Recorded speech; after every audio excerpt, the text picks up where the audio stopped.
Bantu. Bu, aku mau bantu belalang. Adik kalian datang, aku juga mau bantu. Nah, berarti kegiatan membersihkan pakaian ini bisa dibagi ke beberapa tugas. Misal ibu mencuci baju, terus adik memeras pakaian, terus kakak menjemur. Misal ayahnya dengan baik hati pulang dari kerja, ya Allah, saatnya anakku, saatnya istriku, akhirnya pakaiannya diangkat terus dilipat. Berarti kegiatan membersihkan pakaian ini bisa dibagi menjadi beberapa kegiatan. Selanjutnya ini cuci pakaian kotor, dicuci, dijemur, terus dilipat.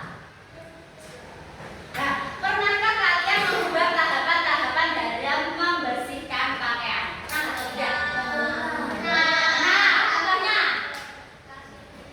misal sih ibu tanya dulu, habis kalian jemur pakaian, ya toh, pernahkah kalian memeras pakaian? Jadi baju jemur diperas, pernah? Karena apa? Karena apa? Masih basah. Terus ada lagi nih. Karena hujan akhirnya diperas lagi. Tapi pernahkah kalian habis pakaian itu masih bersih di dalam lipatan, di lipatan rapi ya toh? Kan kalian jemur lagi. Setelah kalian jemur lagi, terus kalian kasih air. Setelah itu kalian kasih sabun, dipucet, sudah selesai kalian biarkan. Pernah tidak? Tidak. Karena tahapannya itu selalu berulang. Dari mencuci baju, dibilas, diperas, dijemur, dilipat. Oke, selanjutnya. Nah, apakah ketika kalian mencuci baju akan mengukur suhu air? Jadi toh airnya di dalam bak kalian kasih termometer, pernah tidak? Nah, yang pernah, ya, oke.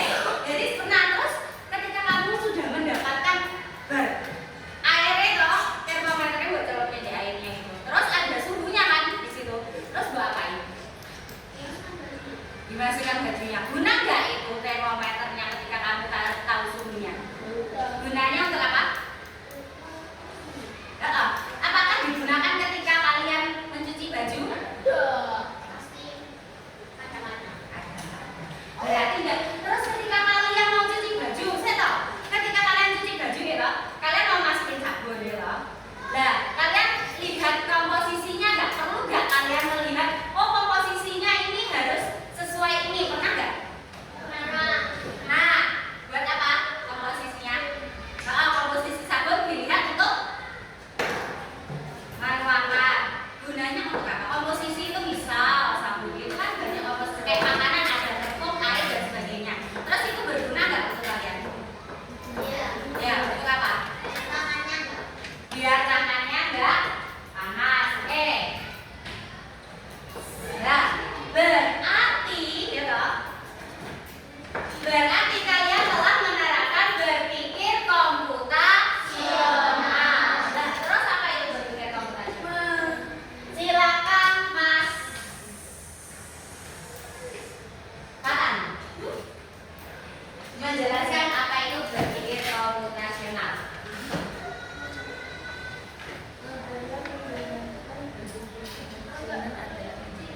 Kedengaran nggak sih depan? Nggak kelihatan kan? Perlu dibesarkan?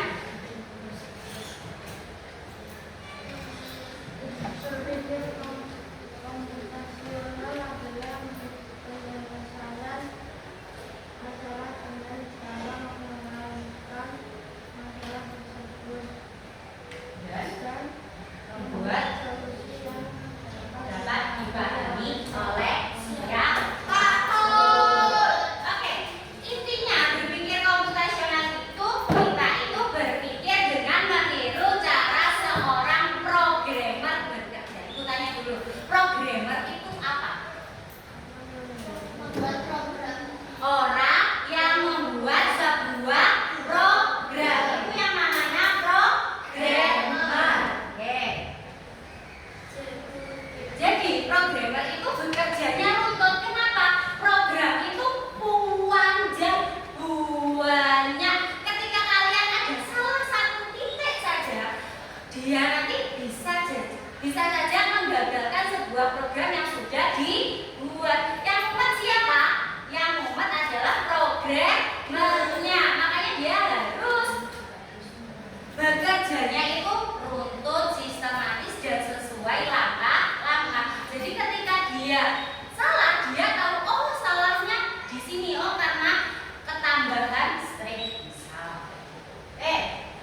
Garisan berikutnya segi 6, garisan berikutnya segi 5. Berarti intinya dia polanya adalah dikurangi 1. Berarti selanjutnya setelah segi 5 dalamnya ada segi 4, dalamnya lagi ada segi 3. Itu adalah pola. Misal kayak contohnya kalau dalam kehidupan sehari-hari, kalian kalau pakai sepatu pakai sendiri atau tidak? Pakai sendiri. Kalian pakai kaos kaki dulu baru sepatu atau pakai sepatu dulu baru pakai kaos kaki? Pakai kaos kaki dulu baru sepatu. Oke, pakai kaos kaki dulu baru sepatu. Itu kalian lakukan dari Senin sampai Jumat? Ya. Nah, itu adalah pengenalan pola atau dia dilakukan secara berulang. Biar apa ketika itu? Dia cepat bisa langsung dikerjakan. Selanjutnya abstraksi.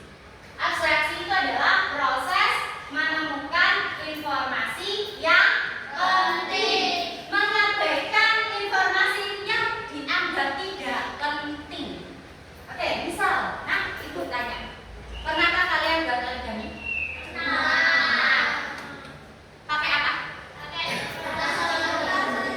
Dulu waktu kalian kecil, pertama kali kalian lihat kertas, pengen kalian jadikan apa?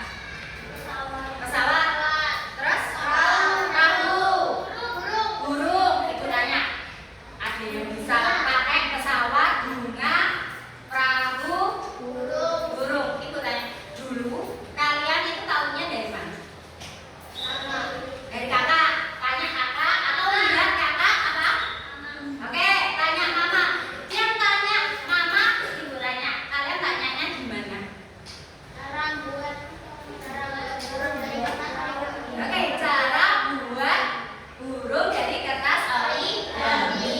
Nah, pernahkah kalian tanya, mama, caranya buat kertas origami itu gimana kok? Kertasnya loh, mak, bukan cara buatnya. Apa